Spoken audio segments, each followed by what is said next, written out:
नमस्कार।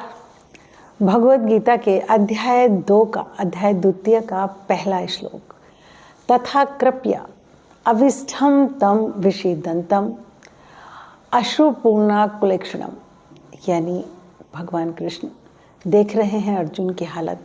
अर्जुन कायरता को प्राप्त हो चुका है और बहुत दुखी है, बहुत विषाद में है और शोक में है, और इतना है कि उसकी आंखों में आंसू भर आए हैं और इतने भर आए हैं कि उसके देखने की शक्ति क्षीण हो गई है। जब आंखों में आंसू आ जाते हैं तो हमें थोड़ा धुंधला दिखाई देता है। तो अर्जुन की ये हालत है। और मधुसूदन एकदम वाक्यमवाच, और उसकी हालत को देखकर मधुसूदन श्री कृष्ण के लिए आया है। मधुसूदन नामक राक्षस को मारा था श्री कृष्ण ने, इसलिए मधुसूदन आया है। मधुसूदन एकदम वाक्यम, और ये उन्होंने ये शब्द कहे जो कि अगले श्लोक में होंगे। नमस्कार।